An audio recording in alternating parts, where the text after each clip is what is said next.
आइए स्वाध्याय सूत्र का शुभारंभ करते हैं। मोक्ष मार्गस्य नेतारं वेत्तारं कर्मभूभृतां ज्ञातारं निश्चितत्वानां वन्दे तद्गुणलब्धे। सरस्वती नमस्तुभ्यं वरदे कामरूपिणी विद्यारंभं करिष्यामि सिद्धिर्भवतु मे सदा। बोले अनंतानंद सिद्ध परमेश्वरी भगवान की जय। आदि ब्रह्मा आदिनाथ भगवान की जय। आद्य गुरु शांतिनाथ भगवान की जय। पार्श्वनाथ भगवान की जय। जिनवाणी सरस्वती माता की जय। गणधर भगवान की जय। समस्त पूर्वाचार्य गुरुदेव की जय। आचार्य श्री उमा स्वामी गुरुदेव की जय। आचार्य श्री कुंथु सागर जी गुरुदेव की जय। आचार्य श्री कनक नंदी जी गुरुदेव की जय। आचार्य श्री मुक्ति नंदी जी गुरुदेव की जय। तत्वार्थ सूत्र ग्रंथ की जय। आइए मूल सूत्र की पहले वाचना करते हैं। 18 सूत्र अपने हो चुके हैं, पहले इसका पाठ करेंगे, उसके बाद आगे की चर्चा अपनी प्रारंभ करेंगे। सूत्र क्रमांक 19 से हिंसा मतस्तेया ब्रह्म परिग्रहेभ्यो विरतिर्व्रतम देश सर्वतोऽनुवहति तत्स्थैर्यार्थं भावनाः पंच पंच वांग मनोबुद्धिर्या दान निक्षेपण समित्यालोकितपान भोजनानि पंच क्रोध लोभ भीरुत्व हास्य प्रत्याख्यानान्यनुवीचि भाषणं च पंच शून्यागार विमोचितावास परोपरोधाकरण वेक्ष शुद्धि सधर्मा विसंवादाः पंच स्त्रीराग तथा श्रवण तन्मनोहरांग निरीक्षण पूर्वरतानुस्मरण वृश्रेष्ठ रस स्वशरीर संस्कार त्यागाः पंच मनोज्ञा मनोज्ञेन्द्रिय विषय राग देश वर्जनानि पंच हिंसादिश्विहा पुत्रा पाया वद्य दर्शनम दुःखमेव वा मैत्री प्रमोद कारुण्य माध्यस्थानि च सत्वगुणादिक्लिश्यमाना विनेयेषु जगत्काय स्वभाव वा सम्यक वैराग्यार्थम प्रमत्त योगात् प्राण विकोपणम हिंसा असद विधान मनृतम अदत्ता दानम स्तेयम मैथुना म ब्रह्मा मूर्छा परिग्रह निशल्यो वृत्ति। यहाँ तक अपनी चर्चा हुई थी। 5 व्रतों का स्वरूप हिंसा, झूठ, चोरी, कुशील और परिग्रह, इसका त्याग करना 5 प्रकार का व्रत है। उसमें भी प्रमाद के योग से इस प्रकार की क्रियाएं नहीं करना। प्रमाद के योग से प्राण का विप्रोपण करना हिंसा है। प्रमाद के योग से जो है मतलब जो नहीं है उसे बोलना या किसी का दिल दुखाने वाली पीड़ा पहुंचाने वाले वचन झूठ है। करना चोरी है। इसी प्रकार से अब्रह्म का सेवन और परिग्रह मूर्छा अर्जन संरक्षण का भाव। यह फिर उसके बाद 18 नंबर सूत्र में हमने जाना था निशल्य वृत्ति।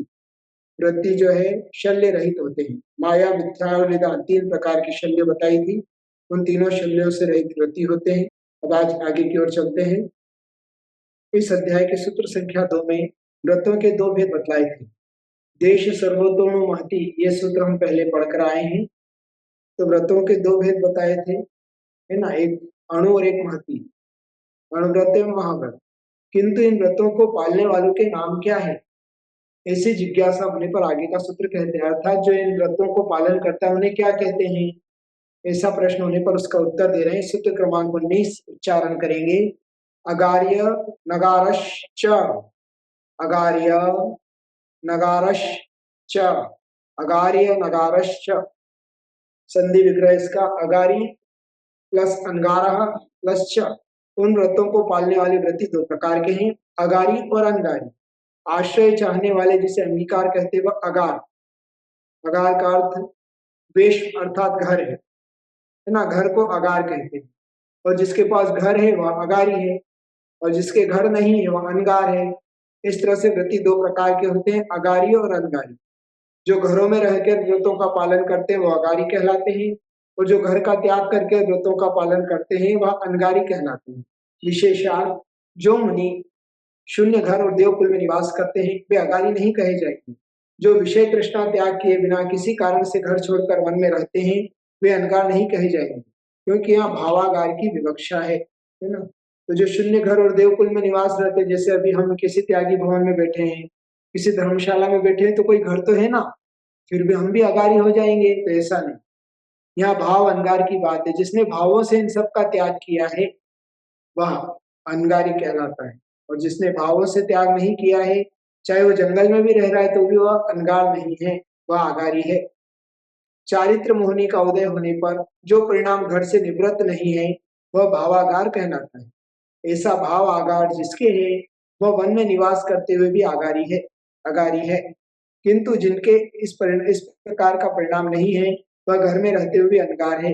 यदि कोई कहे कि अगारी व्रती नहीं हो सकता क्योंकि उसके पूर्ण व्रत नहीं है, तो इसका उत्तर यह है कि जैसे कोई व्यक्ति घर या झोपड़ी में रहता है तो भी मैं नगर में रहता हूँ ऐसा कहता है, उसी प्रकार जिसके पूरे व्रत नहीं है, वह निगम संग्रह व्यवहार नहीं की अपेक्षा से व्रती कहा जाता है ना। तो जो घर में रह रहा है और देश व्रतों का पालन कर रहा है वह भी व्रती है, और जिसने घर का त्याग कर दिया है और बाहर रह रहा है, जंगलों में, गुफाओं में, कोटरों में, मंदिरों में, त्यागी भवन आदि में जो रह रहे हैं, वह सब अनगारी हैं और वह व्रती भी कहलाते हैं। तो यह देश व्रत और अणुव्रत का धारी होना चाहिए।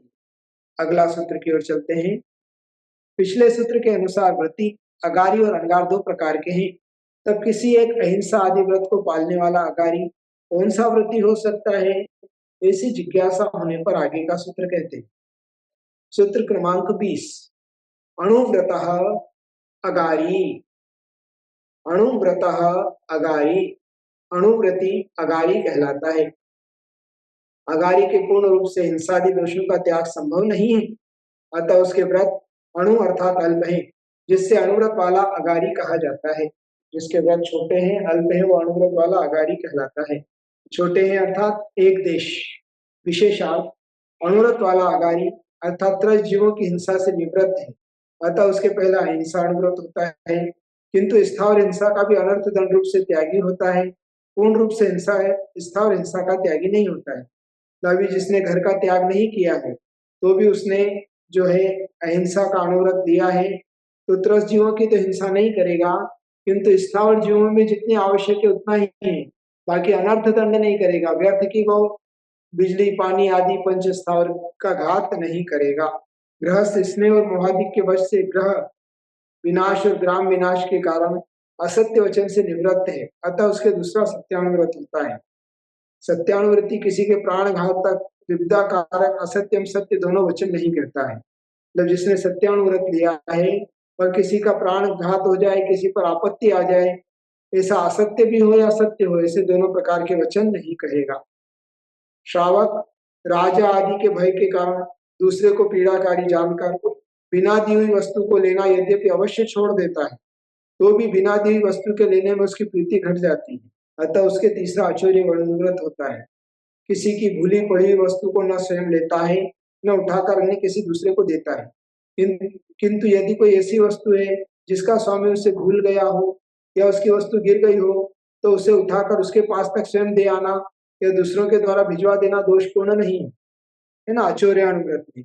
बाकी मार्ग से चलते हुए गिरी हुई, पड़ी हुई, भीली हुई, बिना दी हुई वस्तु को ग्रहण वह व्रती नहीं करेगा। कई बार होता है रास्ते में नोट पड़े, मालूम नहीं किसके, कोई उठा के कि हम तो मंदिर की दान पेटी में डाल देंगे, तो नहीं, वह भी चोरी है, क्योंकि आपका अधिकार नहीं है, फिर आप उसका दान कैसे कर सकते हैं? किसी गरीब को दे देंगे तो नहीं। अगर आपका व्रत है तो आप उसको वहीं छोड़कर चले जाइए, जिसके भाग्य में जैसा होगा हो जाएगा। हो सकता है कोई जरूरतमंद है, अपनी माँ के पिता के इलाज के लिए पैसा ले जा रहा हो, दवाई लेने जा रहा हो, इलाज के लिए जा रहा हो, अचानक पैसा गिर गया, फिर उसे याद आया, फिर लौट कर वो आ रहा हो, और उस समय आप वहां से उठाकर अच्छे का मंदिर में डालने या किसी को देने को ले गए, तो कितने जीवों की, उसके पिताजी आदि की मृत्यु भी हो सकती है, स्वयं को भी सदमा पहुंच सकता है, बहुत बड़ा नुकसान हो सकता है। तो कभी भी ये नहीं सोचना, जिसका गिर गया, पड़ा है पड़ा है। हाँ, आपको पता है कि अमुक व्यक्ति का है, कई बार जैसे पर्स गिर जाते हैं, और पर्स में अगर उसका एड्रेस है, उसका कोई कार्ड है, उसका कोई संपर्क है, और मिलता हुआ आप उसको सूचना दे दें वहां तक ठीक है, वरना वहीं छोड़कर आगे जा सकते हैं। और कई बार आपका भी नुकसान हो सकता है। कोई चोर डकैत लोग, बदमाश लोग आजकल इस प्रकार की साजिश रखते हैं, उस पर्स इस प्रकार की चीजें गिरा कर चले जाते हैं, फिर कोई उसको उठाता है, उसमें मतलब नाना प्रकार के पदार्थ इस प्रकार के डालते हैं, व्यक्ति बेहोश हो जाता है, कुछ होता है, थोड़ी देर बाद कुछ इस प्रकार के, मतलब नाना प्रकार के दुरुपयोग उसका करते हैं, और फिर बाद में आपका भी किडनैप होना, आपके शरीर पर जो आभूषण है, सोना चांदी आदि, उसका ले जाना, आपको लूट लेना, आपका पैसा लूट लेना, इस प्रकार का कार्य भी कर लेते हैं। इसलिए जहां तक वो गिरी हुई, पड़ी हुई, भूली हुई वस्तुओं से दूर रहना ही श्रेयस्कर है। गृहस्थ के स्वीकार की हुई या बिना स्वीकार की हुई पर स्त्री का संग करने से रति हट जाती है। अतः उसके पर स्त्री त्याग नाम का चौथा ब्रह्मचर्य अनुव्रत या सदा संतोष अनुव्रत होता है। अर्थात जिसने विवाह किया है वो अपनी पत्नी के साथ या स्त्री अपने पति के साथ ही समागम करेगी, अन्य का उसके लिए त्याग रहेगा। इस प्रकार सदा संतोष अनुव्रत होता है। गृहस्थ धन, धान्य, क्षेत्र आदि का स्वेच्छा से परिमाण कर लेता है, अतः उसके पांचवा परिग्रह परिमाण अनुव्रत होता है। इस प्रकार यहाँ संक्षेप में 5 अनुव्रतों का कथन किया। विस्तार कथन रत्कर्म शावकाचार्य सिद्धिपाय ग्रंथ में खोला है, वहां से जान लेना चाहिए। ये 5 अनुव्रतों का पालन करना चाहिए। ये छोटे छोटे अनुव्रत भी हमारे लिए महान फल को देने वाले होते हैं। जो घर में रहकर भी अनुव्रतों का पालन करता है वह पंचम गुण स्थानवर्ती श्रावक हो जाता है, अनुव्रती हो जाता है और असंख्यात गुनी कर्मों की निर्जरा करता है। एक मंदिर में पूजा पाठ करने वाला, भक्ति करने वाला सामान्य सम्यक दृष्टि जितने कर्मों की निर्जरा करता है उससे असंख्यात गुना अधिक कर्मों की निर्जरा एक अनुव्रति करता है। इसलिए अनुव्रतों को भी धारण करना चाहिए। अगला सूत्र, गृहस्थ 5 अनुव्रतों को धारण करके एक देश पापों का त्याग कर देता है, किंतु अनुव्रतों को पूर्ण रूप से पालने के लिए क्या कोई अन्य दूसरे व्रतों का भी सहारा लेता है? ऐसी जिज्ञासा होने पर आगे का सूत्र कहते हैं। आगे के सूत्र में जो है दिग्व्रत, देशव्रत, अनर्धन, सामायिक आदि 12 शील व्रतों का वर्णन यहाँ पर किया जा रहा है। 7 शील व्रतों का, 3 गुणव्रत, 4 शिक्षा व्रत, इस प्रकार के 7 शील व्रतों का वर्णन यहाँ पर हो रहा है। ये हमारे व्रतों को पालन करने में सहायक होते हैं। इनकी सहायता से हमारे जिसने भी अनुव्रत लिए हैं वह अनुव्रत निराकुलता से, निर्दोषता से पालन होते हैं। इसलिए इस प्रकार के व्रत यहाँ पर बताए गए। और इसमें से कुछ व्रत ऐसे हैं जो आगे हमारे लिए महाव्रतों की ओर बढ़ने की प्रेरणा देते हैं।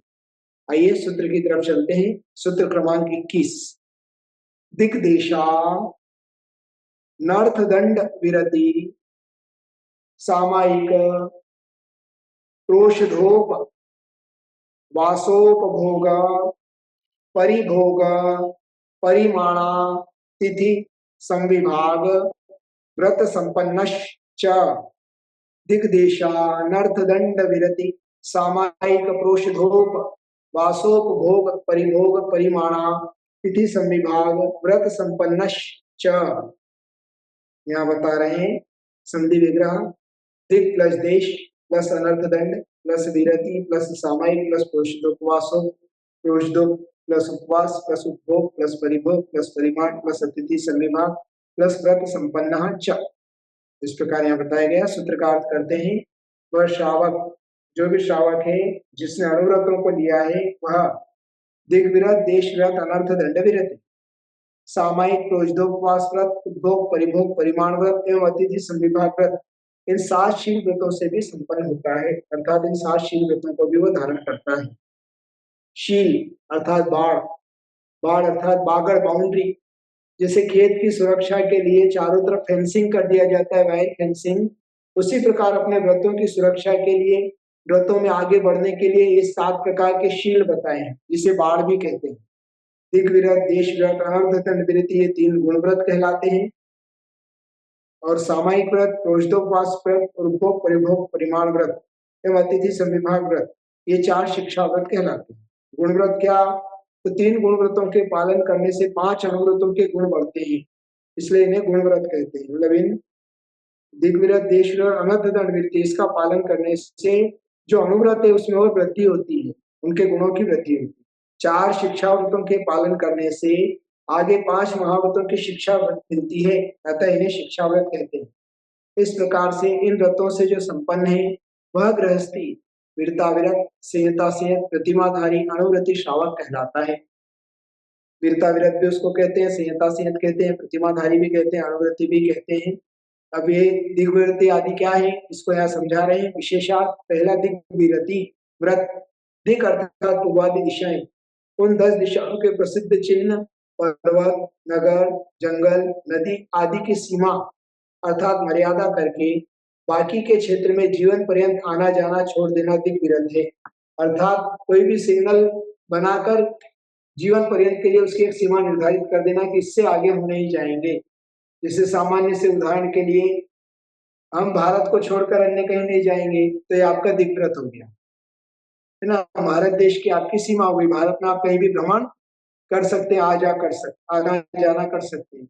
उसी प्रकार ऊंचाई भी रख सकते हैं, इतने हम इतने 1000 फीट से ऊपर कभी नहीं जाएंगे, एक सीमा बना सकते हैं दिग्विरत के अंतर्गत। ऐसे जमीन के अंदर जाने की भी बना सकते हैं कि हम इतने फुट गहराई से ज्यादा नीचे नहीं जाएंगे, है ना। आजकल क्या है कि बड़ी बड़ी जो सिटीज हैं वहाँ पे अंडरग्राउंड में भी कई फ्लोर बने होते हैं, वो लोग वहां तक भी जाते हैं लिफ्ट के माध्यम से। तो वहां भी एक सीमा बना सकते हैं कि एक सीमा, इसको बोलते हैं दिग्व्रत। पर ये जीवन पर्यंत के लिए होती है। हाँ, कोई बोले हमको तो विदेश जाना है, जिसको जाना है वो मत रखिए, बाकी हर कोई व्यक्ति थोड़ी ना विदेश जा पाता है, तो कम से कम उसका और जाना भी है तो एक इसमें एक मार्ग है, गली है, इसलिए आपका अणुरूप में ही वो व्रत रहेगा। तो आप एक कर सकते हैं कि भारत को छोड़कर बाहर जाने का त्याग जीवन पर्यंत के लिए, फिर भी कोई विशेष परिस्थिति और गुरु आज्ञा की छूट। हाँ, ये जरूर जानना है कि पूर्ण रूप से जो संकल्प करता है उसको फल ज्यादा मिलेगा, और जो अपने लिए छूट रख रहा है, गली निकाल के रख रहा है, ये अपवाद मार्ग है, तो वह क्योंकि नहीं पालन हो सकता है, जिंदगी भर नहीं गया तो जिंदगी भर व्रत तो निभेगा, वरना मेरे को विदेश जाना इस अवस्था के कारण, इस विचारधारा के कारण आपने कभी नियम ही नहीं लिया, तो आपका व्रत हो नहीं सकता। फिर इसी प्रकार से दूसरे व्रतों में भी हम कर सकते हैं, पर महाव्रत और अणुव्रत में नहीं, वहां पर इस प्रकार की कोई गली नहीं। ये तो सामान्य से शील व्रत की अपेक्षा से हम आपको बता रहे हैं, और अभी नहीं है पूर्ण रूप से, तो भी अभ्यास रूप में तो आप पालन कर ही सकते हैं, कम से कम अभ्यास तो करें। यह जो अणुव्रति नहीं है, गृहस्थ है, सामान्य सम्यक दृष्टि है, भगवान की पूजन पाठ आदि करते हैं, अभी 5 अणुव्रतों को नहीं लिया है, तो भी अभ्यास रूप में इन व्रतों का पालन कर सकते हैं कि जब तक मैं भारत में हूँ या भारत की सीमा को छोड़कर सबका त्याग, तो एक दिग्व्रत आपका हो गया। फिर कभी गए तो जब तक हूँ जब तक है, उसके बाद गए तो गए, नहीं तो जीवन भर भी नहीं गए तो त्याग तो हो गया। इस प्रकार से संकल्प करना चाहिए। उस मर्यादा के बाहर रस और स्थावर जीवों की हिंसा का त्याग हो जाने से उस त्याग का फल महाव्रत रूप होता है। देखिए कितनी बड़ी बात है, आपने दिग्व्रत लिया है तो भी उसके बाहर संबंधी जितना भी आपने त्याग किया है, उसका फल आपके लिए महाव्रत रूप है। मर्यादा के बाहर लाभ होते हुए भी उसमें परिणाम न रहने के कारण लोभ का त्याग हो जाता है, यह दिग्व्रति व्रत से लाभ है। लोभ कषाय भी वहां पर सीमित हो जाती है, और इसके अलावा महाव्रत के समान इसका फल मिलता है। दिग्विरत अर्थात पूर्व दक्षिण उत्तर पश्चिम चारों दिशा, इसी प्रकार से आपका आग्नेय नैऋत्य वायु ईशान चार विदिशा, उसके बाद ऊर्ध्व अधो, इस प्रकार से 10 दिशाओं में आवागमन की सीमा निर्धारित कर लेना जीवन पर्यंत के लिए, इसे दिग्विरति कहते हैं। अब आगे देश विरति। रामादिक के निश्चित मर्यादा रूप प्रदेश देश कहलाता है, अर्थात दिग्विरति व्रत के द्वारा सुरक्षित देश है। इस क्षेत्र का भी उपयोग प्रतिदिन नहीं होता है, अतः उस क्षेत्र में काल नियम द्वारा मर्यादा रूप को पुनः क्षेत्र की मर्यादा बनाना देश विरति व्रत है। इसके त्याग का फल भी महाव्रत है ना। ये समझ में आया आपको? देश विरति अर्थात आपने भारत की सीमा तो कर ली, किंतु अभी आप जिस भी नगर में है, मान लो कोल्हापुर में है, और अभी 8 दिन तक कहीं बाहर जाने का नहीं है, कोई कारण नहीं है, तो 8 दिन तक मेरा कोल्हापुर से बाहर जाने का त्याग, कोल्हापुर की सीमा रखनी। तो कोल्हापुर के बाहर जितने भी प्रदेश है, जितने भी नगर हैं आदि सबकी संबंधी आपके आश्रम बंद हो जाएगा, तो उसका इतना लोभ भी त्याग हो जाएगा, और इतने आश्रम का भी आपको पाप का बंध से आप बच सकते हैं। और ये काल है, कोई जरूरी नहीं 5 दिन के लिए, 2 घंटे के लिए, 10 घंटे के लिए, 1 दिन के लिए, आपकी जितनी इच्छा हो उतनी देर के लिए भी यह काल रूप में नियम ले सकते हैं, इतने समय की मर्यादा, इसे देश विरति कहते हैं। अनर्थ दंड विरति, उपकार न होकर भी जो प्रवृत्ति केवल पाप का कारण है वह अनर्थ दंड है। इस अनर्थ दंड से विरत होना अनर्थ दंड विरति है। अभिप्राय यह है कि देश विरति व्रत से मर्यादित स्थान एवं समय के दुरुपयोग का त्याग अनर्थ दंड विरति है। यह अनर्थ दंड के 5 भेद हैं। तो अनर्थ दंड मतलब अपना कार्य उपयोग नहीं होने के बाद भी, प्रयोजन भूत नहीं होने के बाद भी उन क्रियाओं को करना, उसे अनर्थ दंड कहते हैं। जैसे उदाहरण के लिए कई लोग होते हैं, कहीं खड़े बात कर रहे हैं तो भी पैरों से उंगली से जमीन की मिट्टी कुरेदते रहते हैं, कोई बैठे बैठे चाबी घुमाता है, कोई उंगली घुमाता है। बहुत से लोग ऐसे हैं जो पेन का स्विच ऑन ऑफ करते रहते हैं। बहुत से लोग जमीन पे टक टक टक टक टक टक बजाते हैं। बहुत से लोग मंदिर आदि में कहीं जाते हैं, चटाई में थोड़ा छेद है तो उसमें उंगली डालकर वो उसको छेद को बड़ा करते हैं। कहीं धागे में गठान लगाते बैठते हैं, ये सब निष्प्रयोजन कार्य है। ऐसे ही पानी जितना उपयोग है उससे ज्यादा व्यर्थ गंवाते हैं, बिजली का भी दुरुपयोग करते हैं, ये सब अनर्थ दंड है ना। तो ये सब अनर्थ दंड है। इसके 5 प्रकार के भेद आचार्य ने सामान्य से बताए हैं। पहला है अपध्यान, दूसरों का जय पराजय, मारना बांधना, अंगों का छेदना, धन का अपहरण आदि कैसे हो, इस प्रकार मन में विचार करना अपध्यान नाम का अनर्थ दंड है। जिससे अपना कोई प्रयोजन नहीं है तो भी इसकी इसकी जीत होना चाहिए, इसके हार होना चाहिए। अरे मैं होता तो इसको ऐसे मारता, ऐसे बांधता, अंगों का छेदन भेदन करना, धन का अपहरण करना आदि कैसे हो, किस प्रकार से इस प्रकार मन में विचार करना, मतलब बुरा ध्यान करना, बुरे विचार करना, ये अनर्थ दंड है। खुद के बारे में भी बुरे विचार करना अनर्थ दंड है। मैं तो ऐसा ही हूँ, मेरा तो भाग्य ही खराब है, मैं तो कुछ कर ही नहीं सकता हूँ, मुझको कोई पसंद नहीं करता है, सब लोग मुझको इग्नोर करते हैं, मेरी तो कोई इज्जत ही नहीं है। इस प्रकार के जो बार बार लोग मन में विचार लाते हैं, ये सब अपध्यान है, अनर्थ दंड है। उनके लिए पाप का आश्रय हो रहा है, पुण्य का आश्रय नहीं हो रहा है, उल्टा पुण्य नाश को प्राप्त हो रहा है। इसलिए मनुष्य पर्याय मिली, ये सर्वश्रेष्ठ है। आपको अच्छा कुल मिला, उत्तम कुल मिला, ये सर्वश्रेष्ठ है। जो मिला है उसे पसंद कर लो। दुनिया में 2 ही प्रकार के लोग होते हैं, या तो जो मन में है उसे हासिल कर लेते हैं, या जो प्राप्त हुआ मतलब जो पसंद है उसे हासिल कर लेते हैं, या फिर जो हासिल हुआ उसे पसंद कर लेते हैं। तो आपको जो मनुष्य पर्याय मिली है सर्वश्रेष्ठ है। आप जानवर नहीं है, आप तिरंज नहीं है, आप गधा घोड़ा उल्लू बकरी घोड़ा नहीं है ना। और उसमें भी आप कोई गरीब नहीं है, आप भिखारी नहीं है, आप फुटपाथ पर नहीं रहते हैं, आपको रहने को घर मिला है, सब कुछ अच्छा मिला, फिर बुरे विचार क्यों करना। घर है, परिवार है, खाते पीते घर के, फिर विचार क्यों करना। जिनवाणी सुनने को मिल रही है, गुरुओं के दर्शन मिल रहे हैं, ये सब सर्वश्रेष्ठ वस्तुएं आपके पास उपलब्ध है। इसके द्वारा आप बहुत कुछ कर सकते हैं। फिर अपध्यान के द्वारा अपने समय को, अपनी एनर्जी को और अपने पुण्य कर्म का नाश हमको नहीं करना चाहिए। तो इसी प्रकार दूसरों की हार जीत, मारना बांधना छेदना, धन का अपहरण आदि कैसे, इस प्रकार मन में जो विचार है ये सब खोटा ध्यान है। तो इस प्रकार के ध्यान नहीं करना, उससे बचना अनर्थ दंड व्रत है। और इस प्रकार का ध्यान करना अनर्थ दंड है। पापोपदेश, त्रियंशों को क्लेश पहुंचाने वाले, वणिज का प्रसार करने वाले और प्राणियों की हिंसा के कारणभूत आरंभ आदि के विषय में पाप बहुल वचन बोलना पापोपदेश नाम का अनर्थ दंड है। जिससे हिंसा बढ़ती हो, तिरंजों को दुख पहुंचता हो, या फिर मतलब निष्प्रयोजनभूत व्यापार होते हों, निषिद्ध व्यापार होते हों, या जिसमें प्राणियों की हिंसा हो रही है, इस प्रकार की चर्चाएं करना, इस प्रकार के दूसरों को उपदेश देना, तू ऐसा कर ले तो इस प्रकार से तेरे को लाभ होगा, इस प्रकार का बोल देना, ये सब पाप का उपदेश है। इस प्रकार के उपदेश अनर्थ दंड है। प्रमादचर्या, बिना प्रयोजन के वृक्ष आदि का छेदना, भूमि का कूटना, पानी का सींचना आदि पाप कार्य है।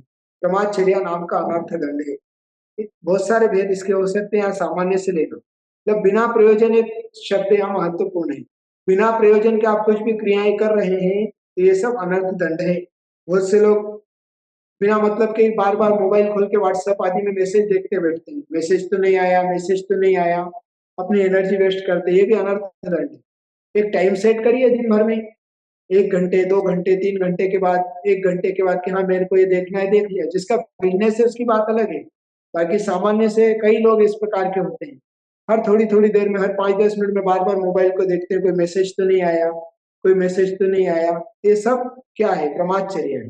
हिंसा दान, विष, कांटा, मछली फंसाने का यंत्र, शस्त्र, अग्नि, रस्सी, चाबुक, हिंसा प्रदान नाम का अनर्थ दंड है। अर्थात संकल्प हिंसा हेतु इन वस्तुओं का देना अनर्थ दंड है, किंतु किसी जीव की रक्षा के उपाय इन वस्तुओं का देना अनर्थ दंड नहीं। किसी की रक्षा हो रही है और आपके पास कोई साधन है जिससे रक्षा हो रही है तो किसी को देना अनर्थ दंड नहीं, पर आपके प्रयोजन भूत नहीं है और फिर भी आप किसी को इस प्रकार की सामग्री दे रहे हैं और हिंसा की वृद्धि हो रही है, तो ये सब हिंसा दान है। हिंसा दान नहीं होता है। अशुभ श्रुति, हिंसा और राग आदि को बढ़ाने वाली दुष्ट खोटी कथाओं का सुनना और उनकी शिक्षा देना अशुभ श्रुति नाम का अनर्थ दंड है। आरंभ में परिग्रह को बढ़ाने वाली दुस्साहस, मिथ्यात्व, राग, द्वेष, मद, काम को बढ़ाने वाली, चित्त को कलुषित करने वाली खोटी कथाएं, वचनालाप आदि अशुभ श्रुति अनर्थ दंड है, जिसके द्वारा मतलब अपने हिंसा के भाव हो, मिथ्यात्व बढ़े, राग द्वेष कषाय बढ़े, अहंकार बढ़े या काम वासना बढ़े, इस प्रकार के चित्त को कलुषित करने वाली खोटी कथाएं सुनना, सुनाना, पढ़ना, पढ़ाना आदि, ये सब जो है अशुभ श्रुति के अंतर्गत आता है ना। तो ये अशुभ श्रुति जो है यह भी अनर्थ दंड है। इस प्रकार से अनर्थ दंड के 5 भेद बताए ये हैं, और भी पारिशेष न्याय से और भी बहुत सारे इसमें हो सकते हैं। तो हमको इन निष्प्रयोजनभूत क्रियाओं से बचना चाहिए। और ये आपका आचरण है, शावकाचार के अंतर्गत है। हम इन छोटी छोटी क्रियाओं के द्वारा भी बहुत सारा पुण्य संचय कर सकते हैं, बहुत सारे पाप से बच सकते हैं। तो अशुभ से निवृत्ति और शुभ में प्रवृत्ति का नाम ही चारित्र है। नेमिचंद सिद्धांति देव ने द्रव्य संग्रह ग्रंथ में कहा, असुहादो विनिवृत्ति सुहे पवित्तीय जान चारित्रम, है ना। अशुभ से निवृत्ति और शुभ में प्रवृत्ति होना ही चारित्र है। हम अभ्यास तो करें, ज्यादा से ज्यादा इनका पालन करने का प्रयास करना चाहिए। फिर अगला व्रत है सामायिक। दिग्व्रत, देशव्रत और अनर्थ दंड व्रत के बाद नंबर आता है सामायिक। समय अर्थात एक रूप हो जाना ही जिसका प्रयोजन है वह सामायिक व्रत है। इतने देश में हम इतने काल तक इस प्रकार निश्चित की गई सामायिक में स्थिर हुए पुरुष के पहले के समान महाव्रत जानना चाहिए, क्योंकि इसके सूक्ष्म और स्थूल दोनों प्रकार के हिंसादि पापों का त्याग हो जाता है, किंतु उसके सकल संयम नहीं कहा जा सकता है, कारण कि उसके सकल संयम को घात करने वाली प्रत्याख्यान कषाय का उदय पाया जाता है। फिर भी जैसे राजकुल में चैत्र को सर्वगत उपचार से कहा जाता है, प्राचीन काल में राजाओं की परंपरा में चैत्र मास सभी मंगल कार्यों के लिए शुभ माना जाता था, किंतु चैत्र मास के अलावा यदि कोई मंगल कार्य राजकुल में होता है तो वह भी उपचार से चैत्र मास इसके समान ही कहा जाता था। इसी प्रकार सामायिक ग्रहण करने वाली स्थिति में सभी प्रकार के आरंभ परिग्रह का त्याग होने से अपरिग्रह आदि महाव्रत उपचार से कहे जाते हैं। सामायिक शिक्षा व्रत है, अर्थात आगे सामायिक करने की शिक्षा प्राप्त करने के लिए हमें थोड़े से समय के लिए, निश्चित समय के लिए सब प्रकार के पाप का, संकल्प विकल्प का त्याग करके और पंच परमेष्ठी का स्मरण आत्मा का ध्यान करना चाहिए। थोड़ा सा समय इसके लिए निकालना चाहिए। सामायिक व्रत है। विशेषता ये कि उतने समय तक के लिए सारे पापों का, संकल्प विकल्पों का त्याग होना एक निश्चित काल मर्यादा को लेकर और करना चाहिए, विशेषकर संधि काल में किया जाता है। तो ये सामायिक शिक्षा व्रत है। फिर प्रोषदोपवास, प्रोषद का अर्थ है पर्व, और पांचों इंद्रियों के शब्दादि विषयों के त्याग पूर्वक उस पर्व में निवास करना उपवास है, अर्थात 4 प्रकार के आहार का त्याग करना उपवास है। तथा प्रोषद के दिनों में जो उपवास किया जाता है उसे प्रोषदोपवास कहते हैं। प्रोषदोपवासी श्रावक को अपने शरीर के संस्कार के कारणभूत स्नान, गंध, माला और आभरण आदि का त्याग करके किसी पवित्र स्थान में, साधुओं के रहने के स्थान में, चैत्यालय में या अपने प्रोषदोपवास के लिए नियत किए गए घर में धर्म धर्म कथा के सुनने, सुनाने और चिंतन करने में मन को लगाकर उपवास पूर्वक निवास करना चाहिए। तो प्रोषदोपवास का स्वरूप सामान्य से समझ लीजिए, है ना। प्रोषदोपवास अर्थात पर्व के दिन, अष्टमी चतुर्दशी को पर्व के दिन माना गया है। तो प्रोषदोपवास में सप्तमी के दिन एकासन, अष्टमी को उपवास और नवमी को पुनः एकासन, और अष्टमी के दिन सब प्रकार के आरंभ परिग्रह का त्याग करके, श्रृंगार आदि का त्याग करके सामान्य स्नान, भगवान की पूजन आदि के लिए जो स्नान किया जाता है, सामान्य से सिर से जल डालकर स्नान करना और स्नान के बाद धर्म ध्यान में ही अपने समय को बिताना, इसे कहते हैं प्रोषदोपवास। सप्तमी को एकाशन, अष्टमी को उपवास, नवमी को पुनः एकाशन, इस प्रकार से करना ये उत्कृष्ट रूप से है। मध्यम रूप से तीनों दिन एकासन, और जघन्य रूप से तीनों दिन एकासन, और मध्यम रूप से मात्र अष्टमी का उपवास करना, सप्तमी और नवमी के दिन कुछ नहीं करना। इसी प्रकार से चतुर्दशी में भी लगा लेना चाहिए, तेरस को और अमावस को। इस प्रकार से जो किया गया व्रत है वो प्रोषदोपवास व्रत कहलाता है। और उस दिन ज्यादा से ज्यादा समय हमारा धर्म ध्यान में ही बीतना चाहिए, दूसरे संकल्प विकल्प आरंभ आदि का त्याग कर देना चाहिए। उपभोग परिभोग परिमाण व्रत, भोजन पान गंधमाला आदि उपभोग कहलाते हैं, तथा ओढ़ना, बिछाना, अलंकार, शयन, आसन, घर, वाहन, यान आदि परिभोग कहलाते हैं। इनका परिमाण, समय एवं संख्या की सीमा कर लेना उपभोग परिभोग परिमाण व्रत कहलाता है ना। समय और संख्या की सीमा निर्धारित करके और उनको एक निश्चित कर लेना। जिसका चित्त रस हिंसा से निवृत्त है उसे सदा के लिए मधु, मांस और मदिरा का त्याग कर देना चाहिए। जो बहुत जंतुओं की उत्पत्ति के आधार हैं और जिन्हें अनंत काय कहते हैं, ऐसे केतकी के फूल और अर्जुन के फूल तथा अदरक और मूलिक आदि का त्याग कर देना चाहिए, क्योंकि इनके सेवन से कम फल है और घात अधिक हिंसा अधिक जीवों की होती है। बाकी अन्य वस्तुओं में, भोग उपभोग की वस्तुओं में परिमाण कर लेना, समय और संख्या की सीमा कर लेना, वो है जैसे मैं इतने समय तक भोजन नहीं करूंगा, इतने समय तक यह वस्तु ग्रहण नहीं करूंगा, इतने समय तक पान का सेवन नहीं करूंगा, गंधमाला आदि को नहीं धारण करूंगा, या ओढ़ना बिछाना जो है उसका एक समय निश्चित कर दे, सीमा निश्चित कर दे, है ना। जैसे मैं 10 जोड़ी कपड़े, 20 जोड़ी कपड़े, 50 जोड़ी कपड़े से ज्यादा नहीं रखूंगा।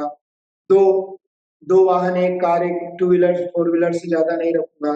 इस प्रकार से थोड़े समय के लिए सीमा कर लेना, है ना। एक परिग्रह परिमाण में तो जीवन पर्यंत के लिए सीमा की जाती है, और इसमें क्या होता है, उपभोग परिभोग परिमाण व्रत में उन व्रतों की सुरक्षा के लिए अभी जो आपने सीमा की है उसके अंदर भी कुछ सीमा कर लें।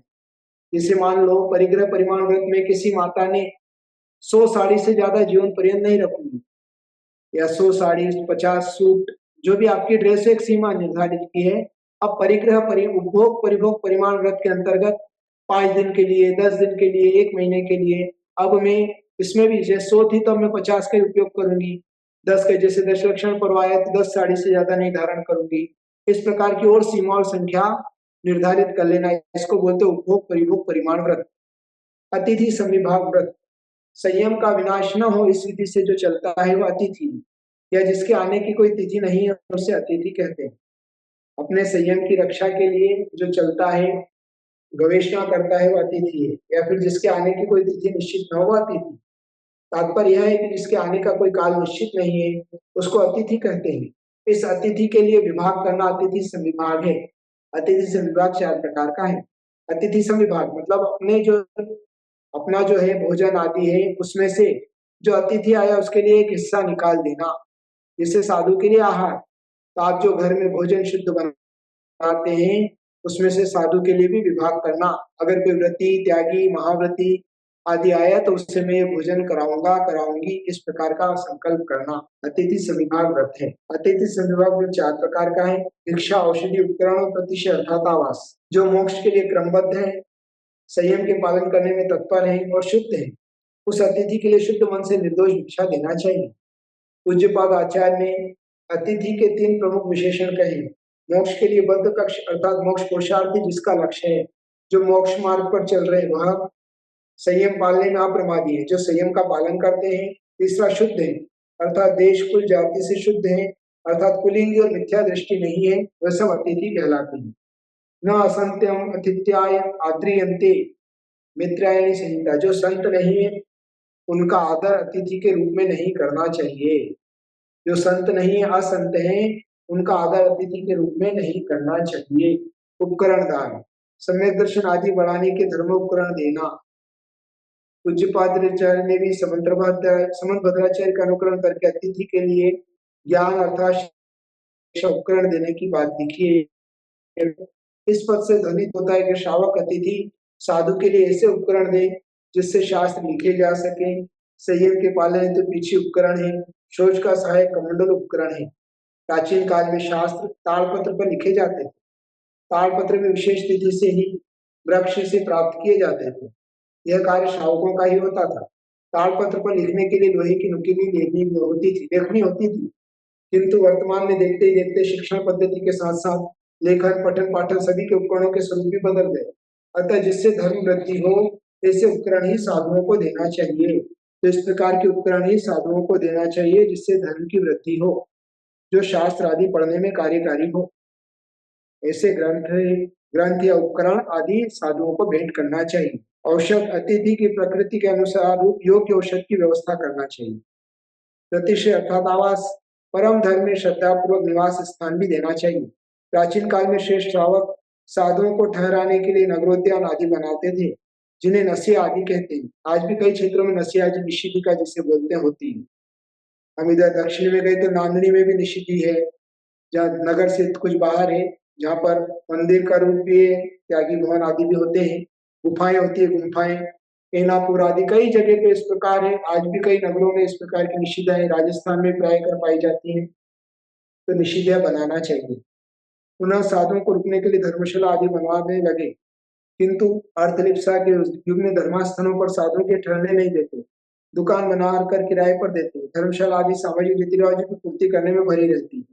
ये हमारा भी अनुभव है इसलिए धर्मशाला तो बनाते हैं लोग, एक काम दो काज हो जाएंगे, साधु भी रुक जाएंगे, पर प्रायकर होता है साधु तो रहते ही हैं, पर वो शादी आदि के सीजन आते हैं, कार्यक्रम होते हैं, फिर साधु को वहां से विहार करा देते हैं, साधु को रुकने नहीं देते। क्यों? क्योंकि साधुओं के ऊपर तो खर्चा करना होता है, किंतु धर्मशाला से तो इनकम का सोर्स है, पैसा आता है, तो इस प्रकार से साधुओं को ठहरने नहीं देते। तो ये आज की दशा अलग है, तो ऐसा नहीं करना चाहिए। साधुओं के लिए विशेष वस्तिकाएं अच्छी से बनाना चाहिए। कुछ साधु लोग साधुओं के निमित्त से आश्रम आदि तो बना लेते हैं, किंतु जिन साधुओं से उनके स्वार्थ की पूर्ति, मान्यताओं की पुष्टि नहीं होती, वे श्रावक उन साधुओं को ठहरने नहीं देते। अतः अतिथि समविभाग व्रत पालन करने वाले श्रावक को साधु त्यागी व्रतियों के प्रति आदर सत्कार और सत्कार पूर्वक आश्रय देकर अपने आप को धन्य भाग समझना चाहिए। इसलिए जो भी अपना बंगलो, नया मकान बनाते हैं, तो उन्हें अवश्य साधु के लिए भी वहां पर जगह बनाकर रखना चाहिए। मकान के ऊपर साइड में अलग से, कभी भी हो सकता है आपका पुण्य जागे, कब साधु आ जाए, तो साधु के लिए आप वहां पर रुका सकते हैं, 2 दिन 4 दिन उनको आश्रय दे सकते हैं और सातिशय पुण्य का अर्जन कर सकते हैं। या जब भी कहीं साधु निवास आदि बन रहा हो और आप दान देना भी चाहें, तो पहले कंडीशन रख देगा कि हम दान तो दे रहे हैं, किंतु इसमें साधु ही रुकना चाहिए, इसमें सामाजिक कार्यक्रम नहीं होना चाहिए।